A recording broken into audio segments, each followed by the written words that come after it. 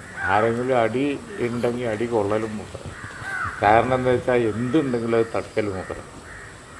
അതായത് പിൽക്കാലത്ത് ഞാൻ പറഞ്ഞില്ലേ എൻ്റെ റോളും പിന്നെ ഒരു വന്നപ്പോൾ പിന്നെ ഈ രീതിയിലൊക്കെ അങ്ങനെ ഒരുപാട് ആളുകളുണ്ട്, ഞങ്ങളാരും മാത്രമൊന്നുമല്ല. അപ്പോൾ അൽവി പറഞ്ഞു, അൽവി ഇവിടെ അങ്ങനെ അൽവിൻ്റെ സ്ഥിര സാന്നിധ്യം കൊണ്ടാണ് അൽവിനെ എല്ലാവരും പ്രത്യേകം ഓർക്കുന്നത്. അൽവി വളരെ അധികാര സ്വരത്തിലാണ് സംസാരിക്കുന്നത്. അത് വേണ്ട ഇത് വേണ്ട എന്നൊക്കെ പറയും. അത് ആളെത്ര ചെറുതാണെങ്കിലും പണക്കെട്ട കാര്യത്തിൽ ഇടപെട്ട് അധികാര സ്വരത്തിൽ സംസാരിക്കരുത്, അത് അവരുടെ ഒരു സ്വാതന്ത്ര്യമാണ്. അതിലേറ്റവും മുമ്പിൽ നിൽക്കുന്ന ഒരാളാണ് അലവി. ഞാൻ ഈ കൊലായിലെപ്പോഴുള്ളൊരു സാന്നിധ്യം. അങ്ങനെ ഒരുപാട് നാട്ടിലെ ആളുകൾ വേറെയുണ്ട്. എല്ലാവരെ പറ്റിയും പരാമർശിക്കാൻ ഇവിടെ സമയമില്ല. എനിക്കെല്ലാം ഒരുപാട് പേര് ഓർമ്മ വരുന്നുണ്ട്. അലവി ഒരു പറഞ്ഞ ഇത് തന്നെ റിയാത്തിലാണ് അറിയാം. അപ്പോൾ കാര്യം ചിലപ്പോൾ മഷി ഇറക്കാൻ അന്വേഷിച്ച് കൊടുക്കും, ചെന്ന് മഷി ഇറക്കാൻ കൊടുക്കും. ചിലപ്പോൾ വിചാരിച്ച സമയത്തായിട്ട് കിട്ടില്ല. എന്താ ഇതൊന്ന് കയറി കിട്ടേണ്ടത് ഇങ്ങനെ പറഞ്ഞാൽ മതി.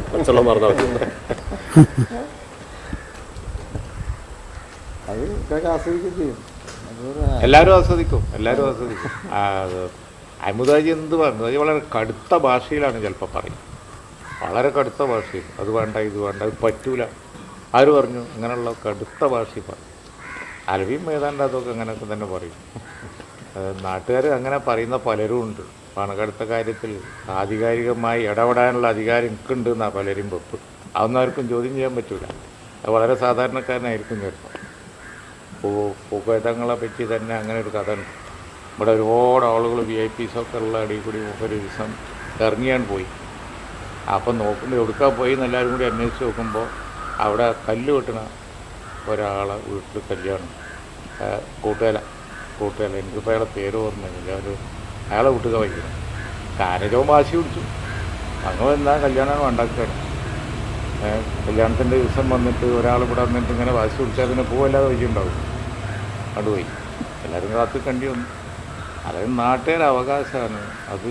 അങ്ങനെ ഒരു പാരമ്പര്യം, അങ്ങനെ ഒരു പ്രത്യേകതയാണ് ഇവിടുത്തെ കാര്യത്തിലുള്ളത്. അൽവിക്കും വലിയ അധികാര സ്വതയാണ് എന്ത് കാര്യമാണെങ്കിലും. അത് കാക്കന്തയും ചെറിയ കാര്യമായിട്ട് നടന്നു. ഇതിനാ പഹിമക്ക് ഇത്ര മെനക്കെടുന്നു മനസ്സിൽ.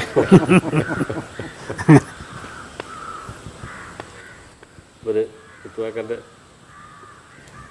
രണ്ടാൾ അടുത്തടുത്താണല്ലോ മരണം വരുന്ന ഒരു കൊല്ലത്തെ ഇടവിട്ട്. അപ്പോൾ ഒരു 2 തൂണുകളാണ് വീണ് പോവാണ്. ആ മുത്തുവാക്കനെ കുറിച്ചുള്ളൊരു ഓർമ്മ. മുത്തുവാക്കളുടെ അന്ന് നമുക്ക് ഒരു കാര്യം ചിന്തിക്കേണ്ട ആവശ്യമില്ല. എല്ലാം എല്ലാത്തിനും താക്കോല് മുമ്പരത്ത്. അതിൻ്റെ വേർപ്പെട്ടപ്പോഴാണ് നമ്മൾക്ക് അതിൻ്റെ ഭാരം, അതിൻ്റെ പ്രയാസമൊക്കെ അനുഭവപ്പെട്ടത്.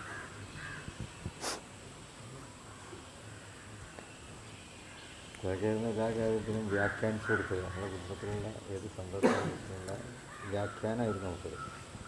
അപ്പോൾ അതുപോലെ തന്നെ ഇപ്പോൾ തീരുമാനങ്ങളൊക്കെ ഉണ്ടാകുമ്പോൾ ബാക്കിയും അതായത് തുമാനോട് ചോദിച്ചാൽ ഇപ്പോൾ പറഞ്ഞാൽ ഇത് ചെയ്യാമെന്നുള്ളതാണ്. തുമാനോട് വിശദീകരിച്ചു കൊടുത്തത് ഈ തീരുമാനത്തിനും വരും വരായികളൊക്കെ. സയ്യിദ് മുഹമ്മദ് അലി ശിഹാബ് തങ്ങളുടെ ജീവിതയാത്രയിലൂടെയുള്ള ഒരു സഞ്ചാരമായിരുന്നു സയ്യിദ് ഹൈദർ അലി ശിഹാബ് തങ്ങൾ, സയ്യിദ് സാദിഖ് അലി ശിഹാബ് തങ്ങൾ, PK കുഞ്ഞാലിക്കുട്ടി സാഹിബ് എന്നിവരിലൂടെ നമ്മൾ കേട്ടത്. സയ്യിദ് ബഷീർ അലി ശിഹാബ് തങ്ങളും പിതാവിനൊത്തുള്ള ജീവിതത്തിൻ്റെ ആ മധുര സ്മരണകൾ നമ്മളുമായി പങ്കുവെക്കുകയാണ്. തിരക്കേറിയ പൊതുജീവിതമുണ്ടായിരുന്ന ഒരു പിതാവിൻ്റെ മകൻ. ശിഹാബ് തങ്ങളുടെ ജീവിതം സമൂഹത്തിന് വേണ്ടി സമർപ്പിക്കപ്പെട്ടതായിരുന്നു. ഈ തിരക്കിൽ മക്കൾ, കുടുംബം, ഗാർഹികാന്തരീക്ഷം എന്നിവയോടൊക്കെ എത്രമാത്രം ചേർന്ന് നിൽക്കാൻ അദ്ദേഹത്തിന് സമയം കിട്ടുമായിരുന്നു. എന്തായിരുന്നു കുട്ടിക്കാലം തൊട്ടേയുള്ള ബാപ്പയുമൊത്തുള്ള ജീവിതത്തിൻ്റെ ഓർമ്മകൾ? വിദ്യാഭ്യാസപരമായി 5ാം ക്ലാസ്സിൽ പഠിക്കുന്ന സമയത്തുണ്ടായിരുന്ന പാണക്കാട് ഹൈസ്കൂളിൽ വെച്ച് പഠിക്കുന്ന കാലത്തൊട്ട് തറവാട്ടിൽ ഒന്നിച്ചുള്ള ഒരു പഠനം സയ്യിദ് അബ്ബാസ് അലി ശിഹാബ് തങ്ങൾ, സയ്യിദ് റഷീദ് അലി ശിഹാബ് തങ്ങൾ, അതുപോലെ ഹമീദ് അലി ശിഹാബ് തങ്ങളും ഞങ്ങൾ 4 പേരും ഒന്നിച്ചുള്ള ഒരു പഠന ബാച്ചിലൂടെയായിരുന്നു മുന്നോട്ട് പോയിക്കൊണ്ടിരുന്നത്. ആ കുടുംബം കൊടപ്പനക്കൽ തറവാട്ടിൽ നിന്നും അങ്ങനെ ആ വിദ്യാഭ്യാസപരമായിട്ടുള്ള വരുന്ന ആ പ്രാഥമിക വിദ്യാഭ്യാസമായുള്ള പഠനങ്ങൾ എന്നും ഒരു ഓർമ്മയിൽ തന്നെ നിൽക്കുകയാണ്. ഒരു ഭാഗത്ത് മദ്രസ വിദ്യാഭ്യാസം, അതുപോലെ മറ്റൊരു ഭാഗത്ത് സ്കൂൾ വിദ്യാഭ്യാസം. അങ്ങനെ ഒരു കൂട്ടുകുടുംബ രീതിയിലൂടെ നമ്മൾ എല്ലാവരും ഒന്നിച്ചുള്ള പഠന രീതിയിലായിരുന്നു മുന്നോട്ട് പോയിക്കൊണ്ടിരുന്നത് പിതാവിൻ്റെ കാലത്ത്. അങ്ങനെയാകുമ്പോൾ നമുക്ക് ഒന്നിച്ചിരുന്ന് പഠനങ്ങൾ പെട്ടെന്ന് നമുക്ക് പഠിക്കുവാനും, അതുപോലെ ആ പഠന സദസ്സുകളും അതുപോലെ പഠനമായുള്ള ഒരുപാട് ട്യൂഷനുകളൊക്കെ നമുക്ക് ഈ ഒരു തറവാട്ടിൽ വരുന്ന എല്ലാവർക്കും ഒന്നിച്ച് കൊടുത്ത ഒരു രീതിയിലുള്ള വിദ്യാഭ്യാസമായിരുന്നു പഴയകാലത്ത്. പിതാവിൻ്റെ ഓർമ്മയിൽ ഉള്ള ആ സമയങ്ങൾ നമുക്ക് തുറക്കും. അന്ന് സ്കൂളിൽ ചേർക്കാനും അല്ലെങ്കിൽ സ്കൂളിൽ പഠനകാലത്ത് കോളേജിലെയോ സ്കൂളിലെയോ ഒക്കെ കാര്യങ്ങളിലോ ഒക്കെ അന്വേഷിച്ച് അവിടെ വരികയോ സ്കൂളിൽ ചേർക്കുന്നതിന് വേണ്ടി വാപ്പ വരികയോ ചെയ്തിരുന്ന അനുഭവമുണ്ടോ? സ്കൂൾ വിദ്യാഭ്യാസത്തിന് നമ്മൾ പാണക്കാട് നമ്മളെ കീഴിലുള്ള സ്കൂളുകൾ തന്നെയായിരുന്നു. സയ്യിദ് ഉമർ അലി ശിഹാബ് തങ്ങളും അതുപോലെ അതൊരു മാനേജ്മെൻറ്റിൽ പിതാവ് ഉൾപ്പെട്ട മാനേജ്മെൻറ്റിലുള്ള പ്രാഥമിക വിദ്യാഭ്യാസം ആണ് 10ാം ക്ലാസ് വരെ ഇവിടെ നിന്നും കഴിഞ്ഞത്. അതിനുശേഷമുള്ള വിദ്യാഭ്യാസം +2, അതുപോലെ ആ വിദ്യാഭ്യാസം അലിഗഡിലേക്ക് പഠിക്കുവാൻ വേണ്ടി ഇവിടെ നിന്നും പോയി. അന്ന് അലിഗഡ് മുസ്ലിം യൂണിവേഴ്സിറ്റിയിൽ +2 ഡിഗ്രി പഠനം പുറപ്പെടുമ്പോൾ ബാപ്പ തന്നെ നമ്മെ കോഴിക്കോട് റെയിൽവേ സ്റ്റേഷനിൽ വന്ന് യാത്രയാക്കി അലിഗഡിലേക്ക് വണ്ടിയിൽ കയറി കഴിഞ്ഞതിന് ശേഷമാണ് പിതാവും കുഞ്ഞാലിക്കുട്ടി സാഹിബും തിരിച്ചു പോയത്. അങ്ങനെ വിദ്യാഭ്യാസത്തിൻ്റെ ഭാഗമായാലും അതുപോലെ ഫറൂഖ് കോളേജിൽ പഠനം നടത്തിയപ്പോൾ അവിടെ ഉമർ അലി ശിഹാബ് തങ്ങളായിരുന്നു അതിന് നേതൃത്വം നൽകിയത്. വിദ്യാഭ്യാസത്തിൻ്റെ ചുമതല വഹിച്ചിരുന്ന 4 പേരെയും ഒരു കോളേജിൽ തന്നെ ഒന്നിച്ച് ചേർത്തിയ സമയകാലം ഞാൻ ഓർക്കുകയാണ്.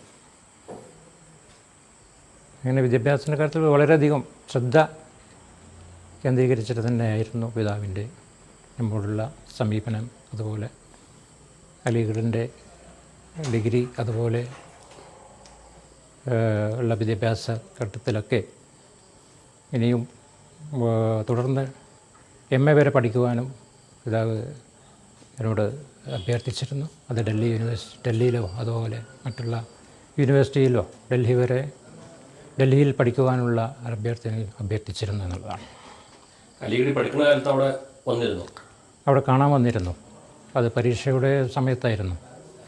അന്ന് പിന്നെ അവിടെ നമുക്ക് മലയാളി അസോസിയേഷൻ സ്വീകരണം നൽകി. അതുപോലെ വൈസ് ചാൻസലറുമായി സംസാരിച്ചു. അതുപോലെ സർ സയ്യിദ് അഹമ്മദ് ഖാൻ്റെ ഖബർ സിയാറത്ത് ചെയ്തു. അതുപോലെ ക്യാമ്പസ് നല്ലതായി ഇഷ്ടപ്പെട്ടു. ഡൽഹിയിൽ നിന്ന് അഹമ്മദ് സാഹിബിൻ്റെ ചന്ദ്രികയുടെ ലേഖകൻ ശ്രീ മുഹമ്മദ് കുട്ടിയോടൊപ്പമാണ് അന്ന് അലിഗഡിൽ വന്ന് കാണാൻ വന്നത്. സാധാരണ കുട്ടികളെ സംബന്ധിച്ചിടത്തോളം വാപ്പയുമൊത്തുള്ള ആ ഒരു ജീവിതം എന്ന് പറയുന്നത് നിരന്തരമായ യാത്രകളും മറ്റും ഒക്കെയുള്ള ഒരു ബാല്യമായിരിക്കും. ഇവിടെ ഇപ്പോൾ വളരെ തിരക്കേറിയ പൊതുജീവിതമുള്ള എല്ലാ നിലക്കും രാഷ്ട്രീയത്തിലും സാമൂഹിക മണ്ഡലത്തിലുമൊക്കെ നിറഞ്ഞു നിൽക്കുന്ന ഒരു മിനിറ്റ് പോലും തനിക്കായി മാറ്റിവെക്കാൻ സമയമില്ലാത്തൊരു പിതാവ് ആണ് ഇവിടുത്തെ കുടുംബനാഥൻ എന്ന് പറയുന്നത്. ആ നിലക്ക് മക്കളൊത്തുള്ള യാത്രകൾ, പ്രത്യേകിച്ച് ഇപ്പോൾ ടൂർ പോവുക, അതല്ലെങ്കിൽ കുടുംബ വീടുകൾ സന്ദർശിക്കാൻ വേണ്ടി ഒരുമിച്ച് പോവുക, ഇങ്ങനെയുള്ള കാര്യങ്ങളൊക്കെ എത്രത്തോളം ഉണ്ടായിരുന്നു എന്ന്?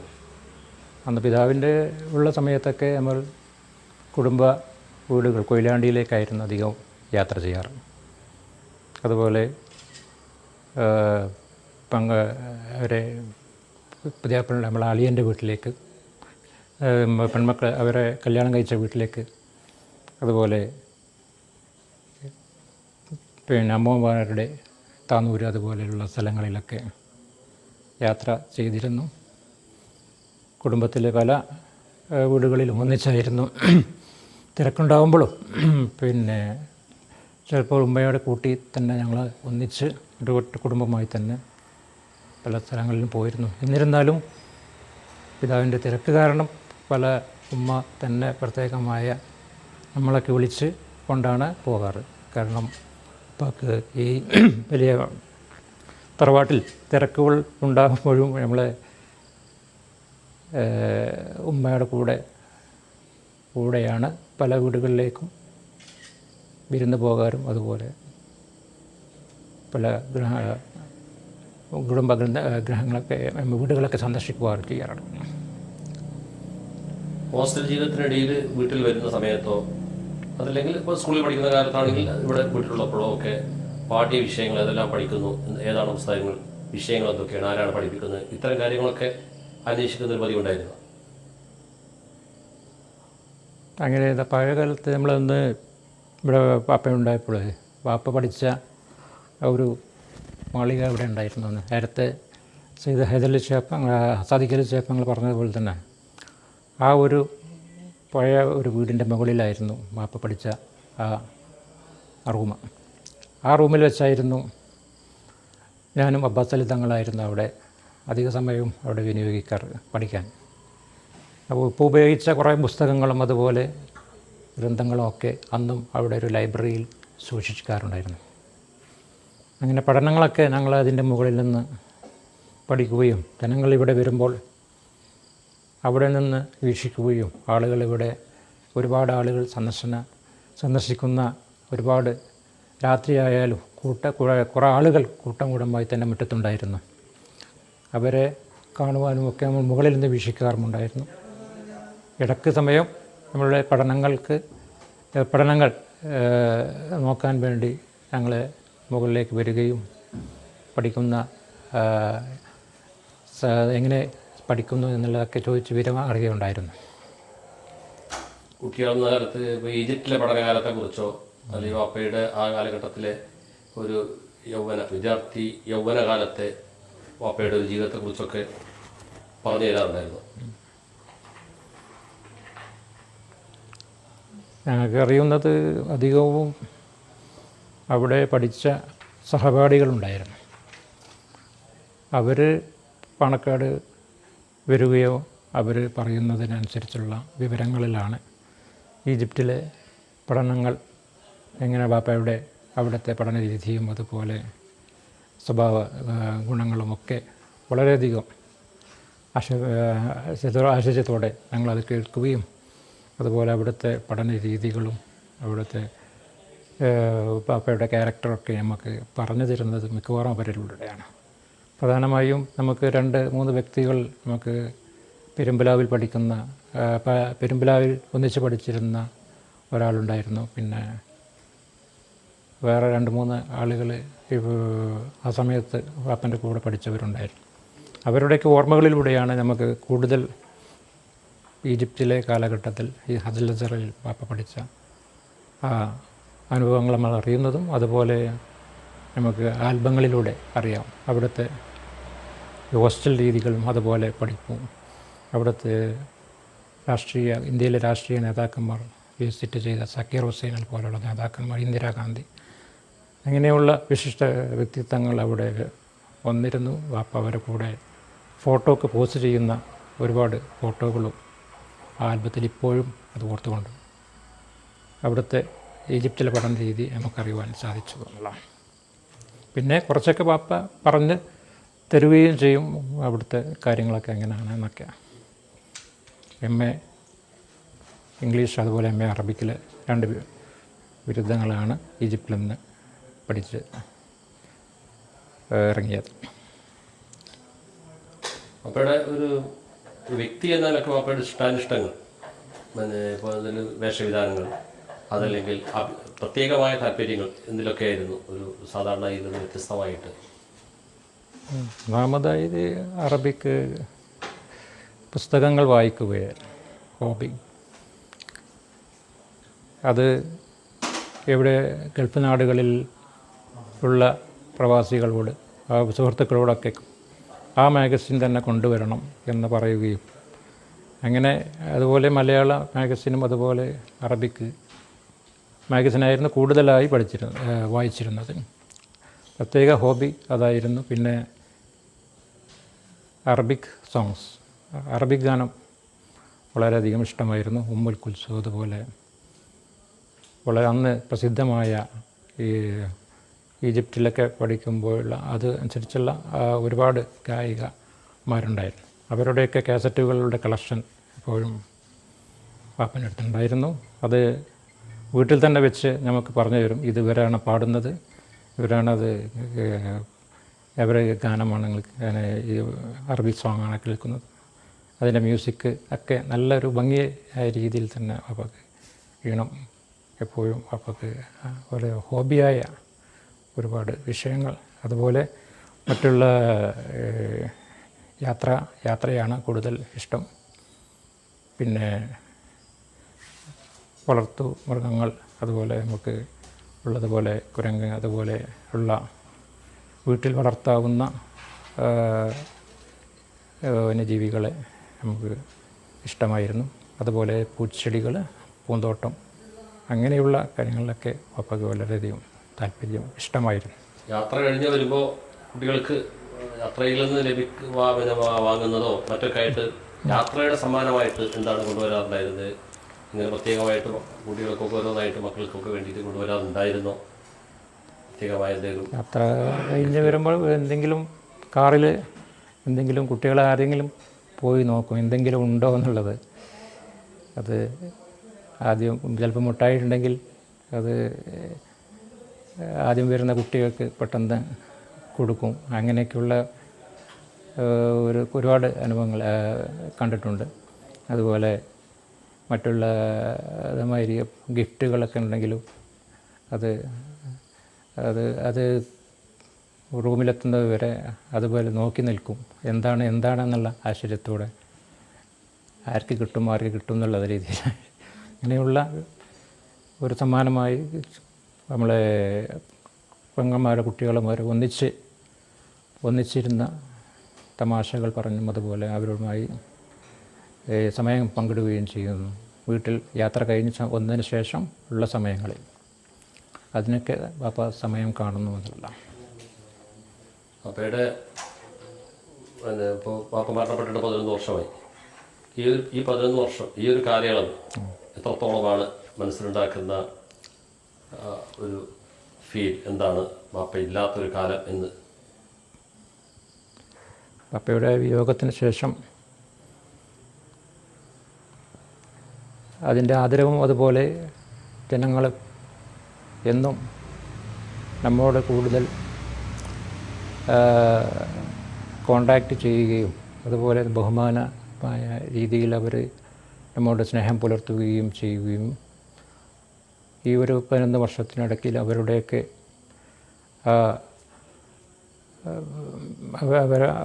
അവരെ ഒന്നും ഓർക്കുകയും വാപ്പയ്ക്ക് ഇഷ്ടപ്പെടുന്ന ആളുകൾ ഇവിടെ വന്ന് വരികയും ചെയ്തുകൊണ്ടിരിക്കുന്നു. ആ വിയോഗം ഇന്ന് നമുക്ക് വളരെയധികം നഷ്ടമാണ്. അതിന് പകരം വെക്കാൻ ഇന്ന് ആ ഒരു ഓർമ്മകൾ മാത്രമാണ് എന്നുള്ളതാണ്. കാരണം രാഷ്ട്രീയ സാമൂഹിക രംഗങ്ങളിൽ ഉയർന്നു വരുന്ന നമ്മുടെ ഒരുപാട് ലോകത്തിന് തന്നെയുള്ള ഒരുപാട് നേതാക്കന്മാർ ഈ പാണക്കാട് കൊടപ്പാക്കൽ തറവാട്ടിൽ വന്നിരുന്നു. ഏതൊരു പ്രതിസന്ധി ഉണ്ടാകുമ്പോഴും രാഷ്ട്രീയമായും ഒരു വലിയൊരു ചർച്ച ഈ തറവാട്ടിൽ നടത്തുമ്പോഴൊക്കെ ഞാനത് എപ്പോഴും ശ്രദ്ധിക്കാമായിരുന്നു. അങ്ങനെയുള്ള ഒരുപാട് സംഭവ വികാസങ്ങൾ ഇന്ന് നമുക്ക് എൻ്റെ മുന്നിൽ അറിയാൻ കേരളത്തിലെയും അതുപോലെ ദേശീയ രാഷ്ട്രീയത്തിലെയും അതുപോലെ അംബാസഡർമാരുടെയൊക്കെ വിദേശ പ്രതിനിധികളും അതുപോലെയുള്ള എല്ലാവരും ഈ തറവാട്ടിൽ വന്നിരുന്നു. അഭിയോഗം അപ്പോഴുള്ള സമയത്തുള്ള അതിനുശേഷം നമുക്ക് അറിയാം അത് ഇന്ന് അഭിയോഗത്തിൻ്റെ വാപ്പയുടെ അഭിയോഗം ഇന്ന് വളരെ തീരെ നഷ്ടമാണ് ഇന്ന് സമുദായത്തിനും അതുപോലെ ഇന്ന് കേരള രാഷ്ട്രീയത്തിലും. അതിൻ്റെ പിന്തുടർച്ചയായി തന്നെ പിതാവിൻ്റെ സഹോദരൻ സയ്യിദ് ഹൈദരലി ശിഹാബ് തങ്ങളും അതുപോലെ നമ്മളെല്ലാവരും ഒന്നിച്ച് ഇറങ്ങിയതിൻ്റെ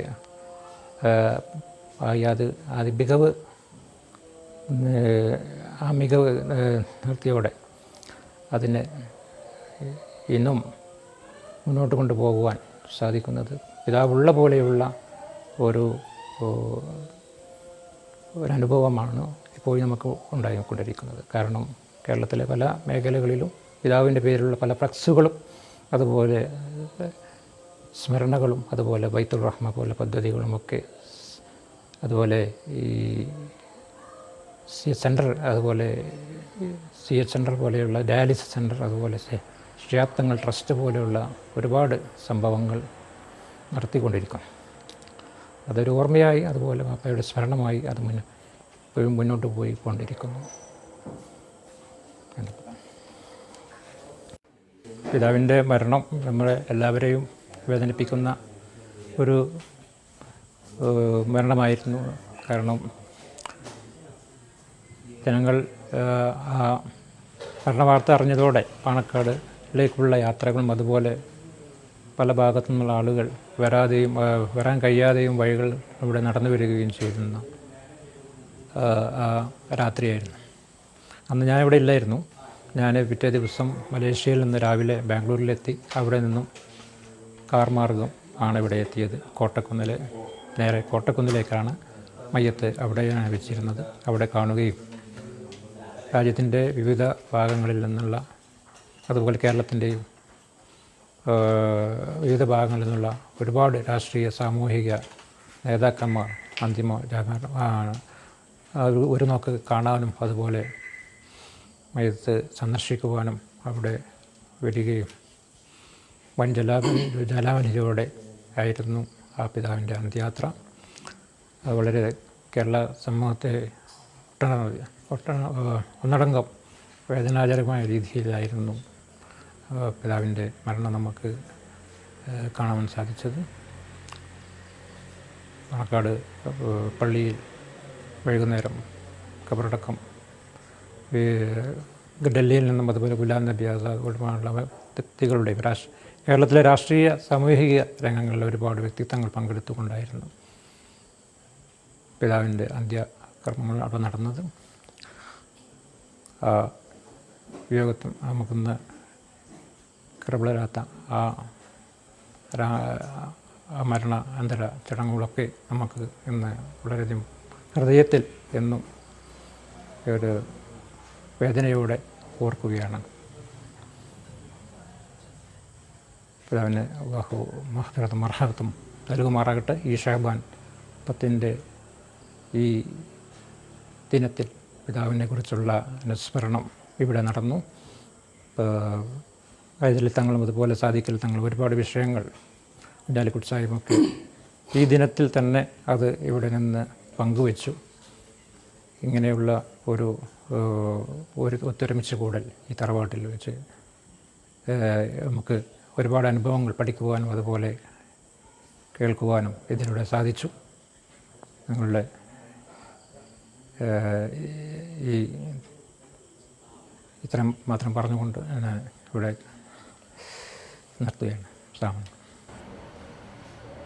പാണക്കാട് സയ്യിദ് മുഹമ്മദ് അലി ശിഹാബ് തങ്ങൾ എന്ന ഇതിഹാസം ഉദിച്ചസ്തമിച്ച കുടപ്പനക്കൽ വീട്ടിൽ സ്മരണയുടെ ഒരു സന്ധ്യ ഇവിടെ തീരുകയാണ്.